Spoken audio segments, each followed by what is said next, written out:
नमस्कार, स्वागत है आप सभी का देवभूमि लाइव में। मैं हूं आपके साथ श्रावणी पटनायक। बुलेटिन की शुरुआत करेंगे। उत्तराखंड विद्यालय शिक्षा परिषद में 2021 शनिवार को जारी हो गया है। विद्यालय शिक्षा मंत्री अरविंद पांचवे ने सुबह 11:30 बजे रिजल्ट घोषित किया।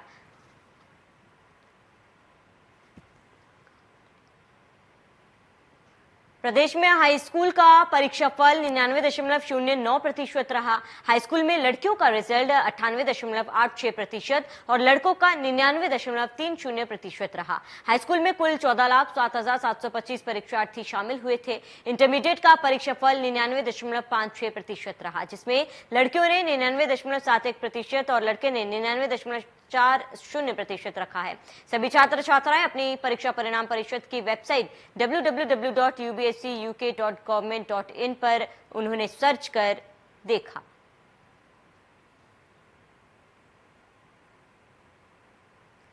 तो आज हाई स्कूल और इंटरमीडिएट के रिजल्ट जो है जारी कर दिए गए हैं और ऐसा पहली बार हुआ है कि सभी बच्चे जो है पास हुए हैं। उत्तराखंड का बोर्ड रिजल्ट घोषित कर दिया गया। उत्तराखंड का आज बोर्ड रिजल्ट घोषित किया गया है। करीब 14,06,386 छात्रों ने एग्जाम्स दिए थे। 99.09% परीक्षा फल रहा है और 99.30% लड़के ने परीक्षा पास किया है। उत्तराखंड विद्यालय शिक्षा परिषद नैनीताल ने उत्तराखंड बोर्ड की कक्षा 10वीं और 12वीं के नतीजे घोषित कर दिए। इस बार हाई स्कूल का रिजल्ट 93.09% और इंटर का 99.56% रहा। आमतौर पर रिजल्ट जारी होने वाले दिन स्कूलों में छात्रों की भीड़ देखी जाती है, लेकिन इस बार कोरोना काल में स्कूलों में छात्र लगभग नदारद दिखे। जिस तरह से रिजल्ट को लेकर छात्रों में उत्साह रहता है, वैसा उत्साह इस बार देखने को नहीं मिला।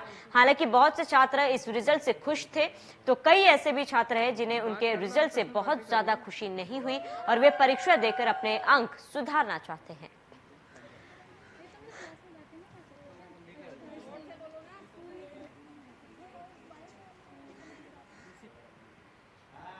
प्रदेश में आज 10वीं और 12वीं का रिजल्ट घोषित हो गया है। करीब 14,06,386 छात्र पास हुए हैं और सभी बच्चे जो है काफी उत्साहित दिखे। हालांकि पहले ये देखा जाता था कि रिजल्ट जिस दिन जारी किया जाता है उस दिन ज्यादा से ज्यादा छात्र जो है स्कूल में नजर आते हैं, लेकिन कोरोना काल की वजह से यहाँ पर छात्र जो थे नदारद दिखे। कई छात्र अपने रिजल्ट से काफी ज्यादा खुश थे, वहीं कई छात्र ऐसे भी थे जो अपने मार्क्स से संतुष्ट नहीं थे और दोबारा से एग्जाम देना चाहते थे।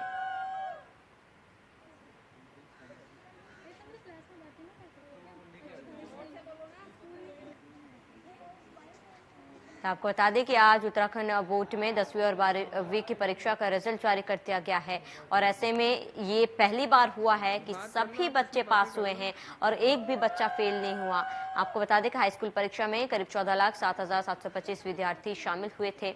हाई स्कूल का परीक्षाफल 99.09% रहा है। ऐसे में बच्चों में काफी उत्साह देखा गया। हालांकि जिस तरह से पहले देखा जाता था कि रिजल्ट जिस दिन जारी किया जाता है उस दिन बच्चे जो है वो स्कूल में मौजूद रहते हैं, बच्चों की भीड़ देखी जाती है, लेकिन कोरोना काल की वजह से कहीं ना कहीं बच्चे जो थे स्कूल में नदारद दिखे। वहीं ज्यादा जानकारी के लिए संवाददाता धर्मेंद्र चौधरी हमारे साथ जुड़ चुके हैं। धर्मेंद्र, क्या कुछ पूरी जानकारी है, क्योंकि आज बोर्ड्स के रिजल्ट जारी कर दिए गए हैं, बच्चों में कितनी उत्साह है, क्या बच्चे संतुष्ट है अपने रिजल्ट से? देखिए, आज बोर्ड के रिजल्ट घोषित किए गए हैं। काफी बच्चों में उत्साह भी देखने को मिला है, काफी खुशी देखने को मिली है, लेकिन कई बच्चे ऐसे हैं जो इस रिजल्ट से संतुष्ट नहीं है। सबसे बड़ी बात यह कि कोरोना काल में बिना एग्जाम के रिजल्ट दिए गए हैं और पहले जितने भी आकलन रहे हैं एग्जामों के पिछली कक्षाओं के, उन्हें जोड़ के रिजल्ट ये घोषित किए गए हैं। तो इसमें कई जो बच्चे हैं वो काफी खुश हैं और उत्साहित हैं, लेकिन कई बच्चे हैं इन जो रिजल्ट आए हैं उनसे संतुष्ट नहीं है। उनके कहना है कि अगर उन्होंने एग्जाम दिया होता तो उनके मार्क्स अच्छे आ सकते थे। तो कहीं खुशी कहीं गम ये नजारा देखने को मिला है आज। हालांकि काफी एक उत्साह भरा ये रिजल्ट रहा है, चूंकि लंबे समय से कोरोना काल चल रहा है और बच्चे घर पर ही कैद हैं और अधिकतर जो पढ़ाई भी हुई है वो ऑनलाइन ही बच्चों की पढ़ाई हुई है। ऐसे में अब जब रिजल्ट आया है तो बच्चों में कहीं ना कहीं खुशी देखने को मिल रही है। बिल्कुल धर्मेंद्र, जिस तरह से आपने कहा कि कई बच्चे ऐसे जो अपने मार्क्स से संतुष्ट नहीं है, तो ऐसे में इनके लिए विकल्प भी तो रखा गया है कि दोबारा वो एग्जाम दे सकते हैं। हाँ बिल्कुल, देखिए यही एक संतोष की बात है कि जो बच्चे संतुष्ट नहीं है अपने रिजल्ट से वो बाद में चूंकि बोर्ड ने जब इस घोषणा की थी कि रिजल्ट बिना एग्जाम के ही घोषित किया जाएगा, तो उसमें एक ऑप्शन दिया गया था कि जो बच्चे अपने रिजल्ट से संतुष्ट नहीं रहेंगे उन्हें बाद में एक मौका दिया जाएगा। तो ऐसे बच्चे जो अपने रिजल्ट से संतुष्ट नहीं है वो बाद में उस मौके का फायदा उठाकर एग्जाम दे सकते हैं और अपने योग्यता के अनुसार अंक पा सकते हैं। बिल्कुल धर्मेंद्र, क्या सरकार की तरफ से फिलहाल जो फॉर्म दिया जाएगा दोबारा एग्जाम भरने के लिए, इसको लेकर कोई जानकारी दी गई है? देखिए, उसमें अभी विस्तृत जानकारी नहीं है, वो एक टेक्निकल वो है, लेकिन वो भी एक प्रक्रिया है। उसके बाद चूंकि अब आज रिजल्ट घोषित हुआ है तो जो शिक्षा मंत्री हैं, जो बोर्ड है, वो आगे की जो प्रारूप है, किस तरह से जो बच्चे संतुष्ट नहीं है उसे अभी पूरी तरह से स्पष्ट नहीं है। लेकिन ये ऑप्शन जब पहले इस बात को कहा गया था कि जो रिजल्ट आएंगे वो बिना एग्जाम के रिजल्ट घोषित किए जाएंगे, तो प्रक्रिया अगला प्रोसेस है वो भी जल्दी पता चल जाए। बिल्कुल धर्मेंद्र, तमाम जानकारी के लिए आपका बहुत बहुत शुक्रिया। मुख्यमंत्री पुष्कर सिंह धामी ने प्रधानमंत्री आवास योजना ग्रामीण के लाभार्थियों को आवास स्वीकृति पत्र सौंपे। उत्तराखंड में 16,472 लाभार्थियों को दिए गए आवास स्वीकृति पत्र। मुख्यमंत्री ने आवास बनने के बाद हर लाभार्थी को सामान आदि के लिए 5,000 रुपए देने की भी घोषणा की।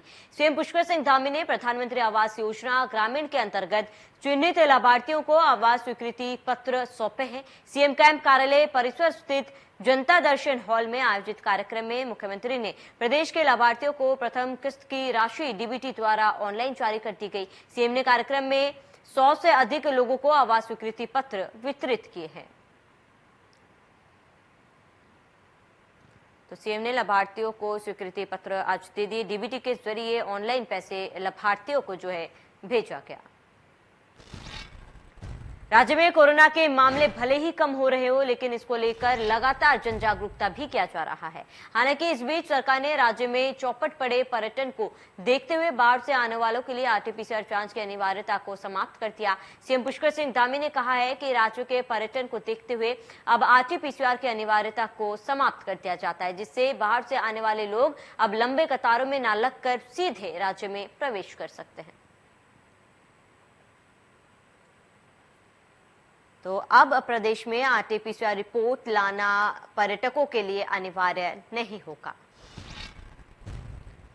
उत्तराखंड की प्रसिद्ध चारधाम यात्रा के शुरू होने पर संशय के बाद अब बादल छटने का नाम नहीं ले रहे हैं। दरअसल इस मामले में हाईकोर्ट नैनीताल ने उत्तराखंड में बद्रीनाथ, केदारनाथ सहित चारधाम यात्रा पर पूर्व में लगाई गई रोक के आदेश को 18 अगस्त तक आगे बढ़ा दिया गया है। कोर्ट ने कहा कि यह रोक तब तक जारी रहेगी जब तक इस संबंध में सुप्रीम कोर्ट से कोई आदेश जारी नहीं होता। वहीं इस मामले में मुख्यमंत्री पुष्कर सिंह धामी का कहना है कि सरकार चाहती है कि कोरोना गाइडलाइन का पालन करते हुए चारधाम यात्रा शुरू होनी चाहिए। वहीं चारधाम यात्रा को लेकर राज्य में सियासत भी गर्मा गई है।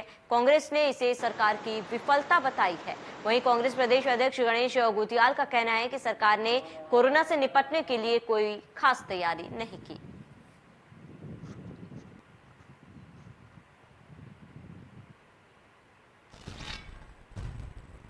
उत्तराखंड में सशस्त्र भू कानून की मांग उठने लगी है और अब इस मामले पर बीजेपी चाहे कांग्रेस हो, सभी लोग अपनी राजनीति चमकाने में लगे हुए हैं। राज्यों की जनता पड़ोसी राज्य हिमाचल की तर्ज पर उत्तराखंड में भी सशक्त भू कानून चाहती है। बीजेपी भू कानून को लेकर जहां अपनी सरकार की तारीफ कर रही है, तो वहीं कांग्रेस भी इस मामले पर राज्य की बीजेपी सरकार को घेर कर अपनी राजनीति चमकाने में लगी है। पूर्व सीएम त्रिवेंद्र सिंह रावत ने कहा है कि उत्तराखंड में ज्यादातर भूभाग पहाड़ी है और यहाँ पर विकास के लिए उद्योगों का लगना बेहद जरूरी है। पूर्व सीएम ने कहा कि राज्य की एनडी तिवारी सरकार ने उद्योगी के लिए 500 मीटर तक की जमीन देने की बात की थी और खंडूरी सरकार ने इस समय तक दिल्ली करते हुए इस 250 मीटर तक कर दिया था। लेकिन जो जरूरी है वो यह है कि पहाड़ों पर जब तक उद्योग नहीं लगेगा तब तक विकास संभव नहीं।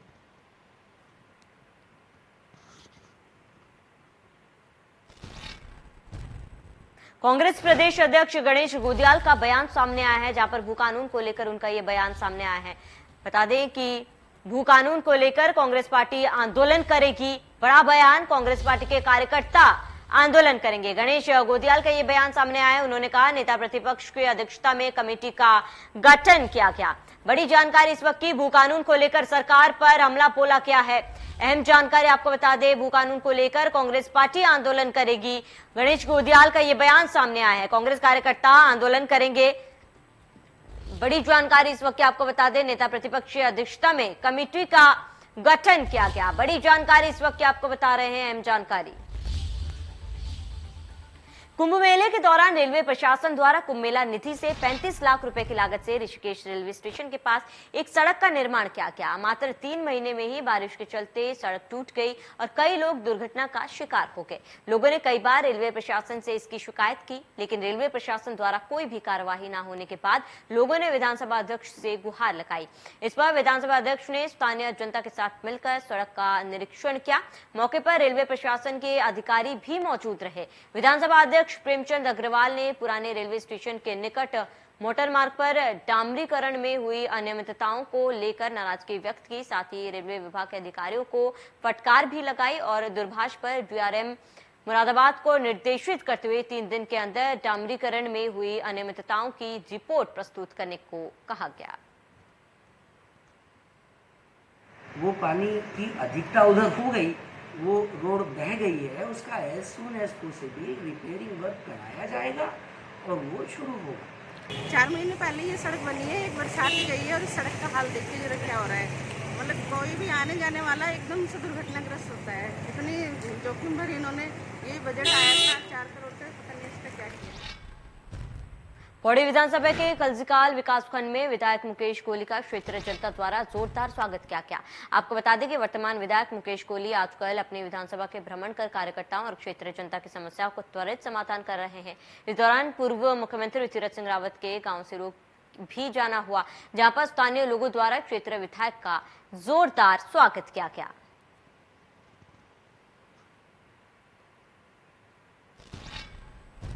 रुड़की के किशनपुर गांव के निवासी 4 बच्चे फूड पॉइजनिंग के शिकार हो गए, जिनकी हालत बिगड़ने पर पड़ोसियों के द्वारा रुड़की के सिविल अस्पताल में भर्ती कराया गया, जहां पर चारों बच्चों का उपचार किया जा रहा है। दरअसल किशनपुर गांव निवासी एक परिवार के 4 बच्चों ने पड़ोस की दुकान से चाय बनाने के लिए चीनी मंगाई थी, जिसके बाद उन्होंने चाय बनाकर पी। चाय पीने के बाद चारों बच्चों को पेट में जलन हुआ, उल्टी और चक्कर आने जैसी दिक्कतें होने लगी।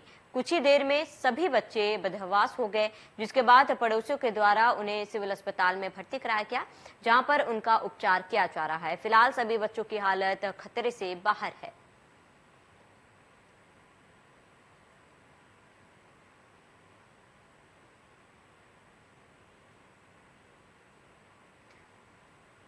तो बच्चों की हालत फिलहाल खतरे से बाहर बताई जा रही है। रुड़की से ये घटना है जहाँ पर 4 बच्चे जो है फूड पॉइजनिंग के शिकार हो गए। चाय बनाने वाले के पास चीनी मांगने गए थे बच्चे, जहाँ पर चाय पीने के बाद बच्चे जो है फूड पॉइजनिंग के शिकार हुए थे। फिलहाल बच्चों की हालत खतरे से बाहर है और रुड़की की ये पूरी घटना है जहाँ पर चाय पीने के बाद बच्चों की हालत बिगड़ गई थी, जहाँ पर फूड पॉइजनिंग के शिकार हो गए थे बच्चे और सभी 4 बच्चों को अस्पताल में भर्ती कराया गया है, जहाँ उनका इलाज जारी है और फिलहाल उनकी हालत में सुधार हो रहा है और उनकी स्थिति खतरे से बाहर बताई जा रही है। तो चाय पीने के लिए चीनी मांगने गए थे बच्चे, जिसके बाद चाय पीने के बाद ही बच्चों की तबीयत बिगड़ने लगी। पेट में जलन के साथ ही बच्चों को उल्टियां होने लगी, जिसके बाद उन्हें तुरंत अस्पताल में भर्ती कराया गया है, जहां उनका इलाज जारी है। फिलहाल उनकी स्थिति खतरे से बाहर बताई जा रही है। रुड़की की पूरी घटना है, बच्चों की हालत खतरे से फिलहाल बाहर बताई जा रही है, जहां पर फूड पॉइजनिंग का ये पूरा मामला है। फूड पॉइजनिंग के शिकार हुए थे 4 बच्चे। फिलहाल सभी 4 बच्चे खतरे से बाहर बताए जा रहे हैं।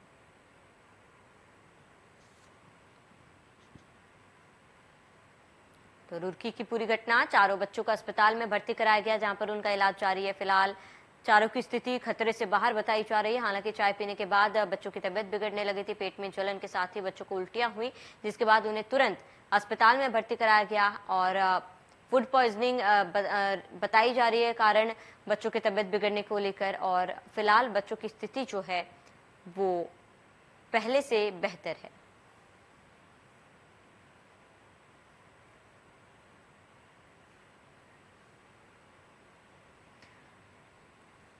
तो रुड़की का ये पूरा मामला है जहां पर फूड पॉइजनिंग को लेकर 4 बच्चे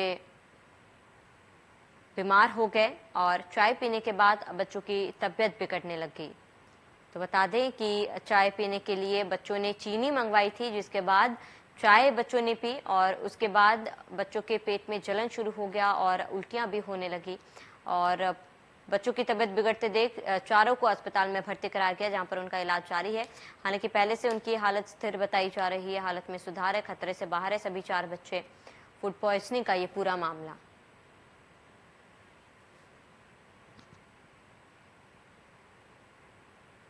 तो हरिद्वार के रोशनाबाद स्थित गवर्नमेंट स्कूल ऑफ नर्सिंग में लगे वैक्सीनेशन सेंटर पर सोशल डिस्टेंसिंग की धज्जियां उड़ती हुई नजर आई है। वैक्सीनेशन लगवाने के लिए भारी मात्रा में भीड़ जुटी और भीड़ ने ना तो सोशल डिस्टेंसिंग और ना ही मास्क का प्रयोग किया। सबसे बड़ी हैरानी की बात तो ये रही कि इतनी भीड़ होने के बावजूद पुलिस प्रशासन के द्वारा व्यवस्था बनाने के लिए कोई भी कदम नहीं उठाए गए और ना ही वहां पर कोई मौजूद था, जिसके चलते वैक्सीनेशन कैंप पर लोग एक दूसरे से सटकर खड़े हैं और बिना मास्क लगाए नजर आ रहे हैं। वैश्विक महामारी के संक्रमण से बचाव को लेकर बनाए गए सभी नियमों और कानून धराशायी होते हुए दिखाई दे रहे हैं। खुलेआम कोरोना गाइडलाइन की धज्जियां उड़ती हुई नजर आ रही है। इस दौरान कुछ महिलाएं आपस में लड़ते झगड़ते हुए भी दिखाई दे रहे हैं। चलिए इसी के साथ ही देवभूमि लाइव में मेरे साथ इतना ही। देखते रहिए इंडिया न्यूज।